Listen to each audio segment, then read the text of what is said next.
Problem number 26. Problem number 26 is just opposite to 25 because in this problem we will discuss about the key points which are in favor of genetically modified crops used in the field of agriculture. So here I will justify, as a scientist, I will justify all the ethical issues or all the key points which are against the genetically modified crops. Now here researchers, whenever they develop genetically modified crops, they also develop a set of regulatory framework. In the same way, whenever the scientists develop any technology that deals with the genetically modified crops in the field of agriculture, again they develop a set of regulatory framework.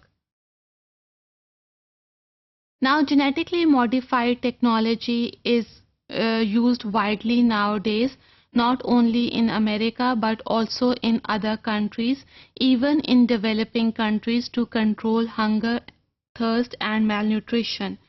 It helps in the production of foods as well as it takes advantage from the medicinal plants as well. For example, there are genetically modified crops that has raised level of vitamin A. Then in order to control anemia, there are genetically modified crops that has higher percentage of iron in it. So genetically modified crops are also used for other purposes which are quite useful nowadays. For example, they have drastically cut out the use of pesticides.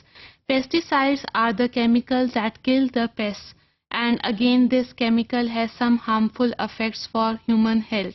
Now, genetically modified crop, suppose GM cotton, that is genetically modified cotton that has built-in insecticides. So there is reduction, 50% reduction in the use of chemical insecticides. These are the insecticidals or the chemicals that kill insecticide. So instead of using these chemicals which has harmful effect on the human health, GM crop, especially we talk about the GM cotton over here, that has built-in insecticides, and thus there is no use of chemical insecticide spray. Then the other GM crop which is in the market today are the herbicide tolerance genetically modified crops. In the same way, they have also reduced the use of herbicide spray for up to 50%. Now, farmers don't have to use herbicide spray when they are using herbicide tolerance crop. So there is no evidence up till now regarding the human health, that whether there are ill effects on the human health due to the consumption of genetically modified crop. So no such ill reports have been reported by the consumption of GM crop. So scientists consider genetically modified crop same as that of the conventional crop.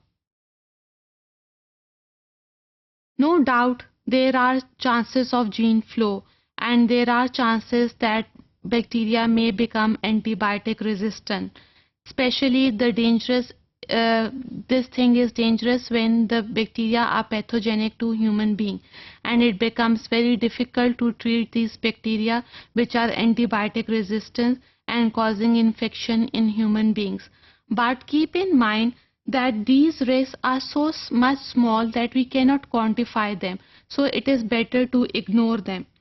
Then there are consequences that gene flow from one species to another, and the people who are against genetic modification, they have talked about superbugs and superweeds. But keep in mind that it also depends upon the genetic trait as well as on the breeding methods. अगर हमने वो gene select की है जिसके protein product के structure function का हमें नहीं पता, then it is somehow dangerous. But if we are using the genes about the structure and function known by the scientists, then there is no such problem. In the same way, if the technique is used by the farmer, breeding method or the breeding technique which is somewhat harmful or cause problem in future to the environment, to the human beings, then scientists will prefer those breeding methods that has less consequences of gene flow.